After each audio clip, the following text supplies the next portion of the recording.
আসসালামু আলাইকুম। ওয়ালাইকুম আসসালাম। হ্যাঁ আপু, কেমন আছো? হ্যাঁ, ভালো আছি। আপুর নামটা কি জানতে পারি? আমার নাম উর্মি। উর্মি। বারবার জিজ্ঞেস করা হয় এই জন্য, কারণ আমরা তো নাম জানি, কিন্তু অনেক নতুন দর্শক আছে তারা নাম জানে না, এই জন্য প্রতি ভিডিওতে নামের কথা প্রশ্ন করা হয়। তো ডোন্ট মাইন্ড। যাই হোক, তোমার ফ্যামিলির সবাই ভালো আছে? হ্যাঁ, ফ্যামিলি সবাই ভালো আছে। তো যাই হোক, অনেক ভিডিও করছো, আমি আশাবাদী যে এটা যেন শেষ ভিডিও হয়, এটা আমরা দোয়া করবো ইনশাল্লাহ। তো যাই হোক, অনেক ভিডিও করলা, এখন থেকে কোনো সাড়া পেয়েছো? না। আচ্ছা, তোমার চেহারা ভালো, তুমি সুদর্শন, দেখতে ভালো, স্মার্ট, তোমাকে তোমার আপন কেউ, খালাতো ভাই, মামাতো ভাই, ফুফাতো ভাই কেউ বিয়ে করতে চায় না, এরকম অফার করে না? ভাইয়া, অনেকেই তো বলে, কিন্তু অনেকে বিয়ে করতে চায়, ফোন কলে কথা বলে, কিন্তু উল্টাপাল্টা বাজে প্রস্তাব দেয়।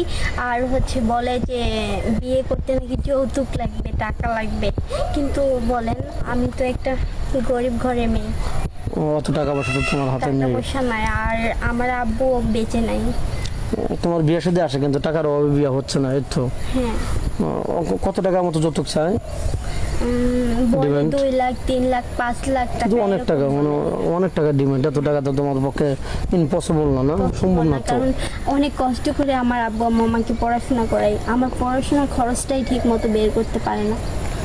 তাহলে তো খুবই টাফ, খুবই কষ্ট। তো যাই হোক, বাংলাদেশে তোমার তোমার যেহেতু তোমার বাড়ি তো বাংলাদেশেই, বাংলাদেশের 64 জেলা, তোমাদের বরিশাল বা রাজশাহী, যশোর, খুলনা, যে কোনো মানে বাংলাদেশের ভিতরে যে কোনো জেলায় বিয়ে হলে তোমার কি কোনো প্রবলেম আছে না? না, প্রবলেম নেই, যে কোনো দেশে বিয়ে করতে পারবো, কিন্তু একটা ভালো মনের মানুষ হতে হবে। বুঝতে পারি, তার মনটা ভালো হতে যে হবে। মানুষটা আমাকে বুঝবে, আমার ফ্যামিলিকে বুঝবে। হ্যাঁ, এমনও মেয়ে আছে, কয় আমার স্মার্ট ছেলে লাগবে, কিন্তু দেখা যায় যে স্মার্ট স্বামী পাইছে, রাত্রে সে নাইট ক্লাবে যায়, তাহলে স্মার্ট দিয়ে লাভ হলো না। স্মার্ট আমি চাই না, আমি চাই বয়স বেশি হোক, অথবা তার চেহারা ফেস কিছুই না থাকুক, সে যেন আমাকে ভালোবাসে, আমাকে কেয়ার করে, আমার ফ্যামিলিকে দেখে।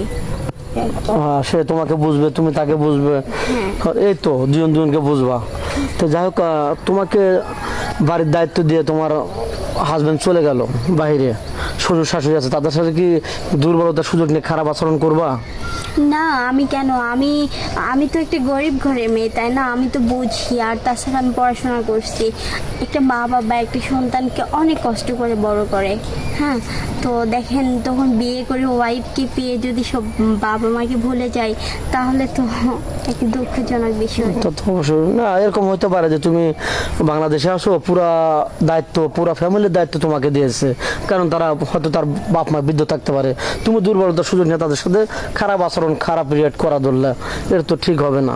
না ভাইয়া, আমাকে বিশ্বাস করতে পারেন, আমি ওই ধরনের মেয়ে না যে আমি মানে ওইরকম খারাপ ব্যবহার করব।